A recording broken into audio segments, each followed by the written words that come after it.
Richard Gere's name evokes a tapestry of silver screen charisma. The brooding gigolo in American Gigolo, the roguish charm in Pretty Woman, the introspective depth in Chicago. Yet, beneath this Hollywood veneer lies a man of unyielding conviction, whose brushes with the industry's elite have been as much about exile as acclaim. 32 years after a fateful moment at the Academy Awards, a speech that led to his temporary banishment from the Oscars, Gere stands unapologetic, his voice steady as he recounts the incident that tested his principles against the glare of global politics. In a candid exchange, he reaffirms that his words, born of passion for Tibetan sovereignty, were not a misstep but a moral imperative, one that continues to shape his life's work.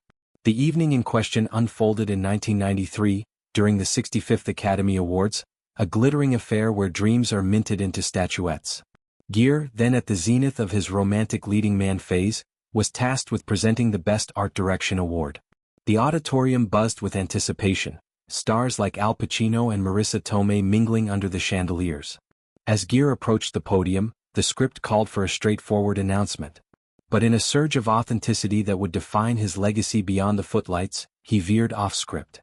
His remarks zeroed in on the Chinese government's occupation of Tibet, a cause he had championed since encountering Buddhism in the 1970s. "I urge everyone here tonight, everyone watching, to take 5 minutes to learn about the situation in Tibet," he implored, his tone urgent yet composed. The room, accustomed to polished platitudes, fell into a hush, followed by a smattering of applause laced with discomfort. The backlash was swift and severe. The Academy, guardians of Hollywood's apolitical facade, viewed the deviation as a breach of decorum. Within days, Gere was informed of his exclusion from future ceremonies, a de facto blacklist that stung deeper than any box office flop.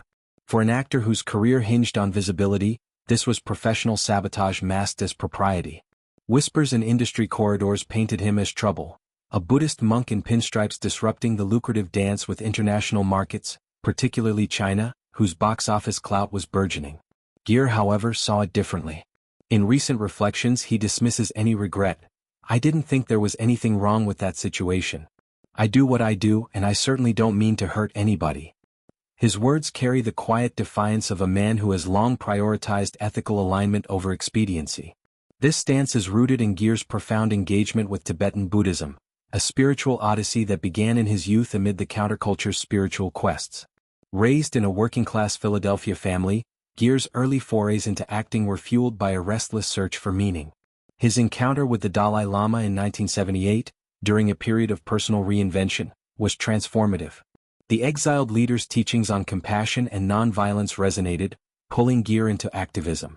He founded the Gere Foundation in 1991, channeling resources into Tibetan refugee support, HIV/AIDS advocacy, and human rights. The Oscar speech was no isolated outburst but a culmination of years immersed in Dharamshala's exile communities, witnessing firsthand the cultural erasure under Chinese rule. Monasteries razed, languages suppressed, a people adrift. The band's shadow lingered for 2 decades, a subtle asterisk in Gere's filmography. Roles dried up in China-sensitive projects. He pivoted to edgier fare like Runaway Bride and Arbitrage, but the sting of marginalization fueled his resolve. His 2002 documentary Sweat of the Sun chronicled child labor in South America, extending his activism scope. Yet Hollywood's memory is fickle. By 2013, as Gere presented at the Oscars once more, for Argo's triumph, he quipped with wry humor, "It seems that if you stay long enough they forget that they have banned you." The line elicited chuckles, a nod to survival's ironies. It marked his reintegration, but Gere's fire for Tibet burned undimmed. This passion finds fresh expression in his executive producing role for Wisdom of Happiness, a film illuminating the Dalai Lama's life and philosophy. Gere describes the project with fervor, "I've never worked this hard to get a film that I've been associated with to be seen in the world." The documentary delves into the spiritual leader's exile since 1959, his unwavering commitment to peace amid geopolitical tempests. Filming spanned India, Switzerland, and the U.S., capturing intimate dialogues on joy's roots, gratitude, resilience, interconnectedness. Gere's involvement wasn't mere endorsement. He lobbied distributors, navigated funding hurdles, and even contributed narration, his voice a bridge between Eastern wisdom and Western audiences. "I think this is important enough that I have to give my last bit of energy to put this out there for people to see," he says. "At the very least, it will put a seed in the minds of people who see it." Wisdom of Happiness arrives at a pivotal juncture. As global tensions with China persist, trade wars, tech rivalries, Tibet's plight risks obscurity.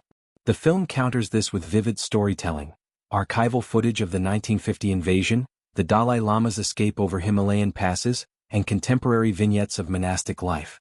Gere's on-camera reflections interweave personal anecdotes, how meditation steadied him through divorces and career lulls, making the narrative relatable. Critics praise its balance, avoiding polemic for profound inquiry. Can happiness flourish in adversity? The Dalai Lama's answer, echoed by Gere, is affirmative, grounded in Tonglen practices and ethical living. Gere's journey mirrors broader Hollywood evolutions. Once a pariah for politicization, he's now a vanguard, alongside figures like George Clooney and Angelina Jolie. The Academy's 2020 inclusion reforms, spurred by #OscarsSoWhite, signal a thaw toward activism. Yet challenges remain. China's market dominance, $7 billion annually, chills content on sensitive topics. Gere navigates this with savvy, using platforms like his Instagram, over 1 million followers, for subtle advocacy, sharing Tibetan art and quotes.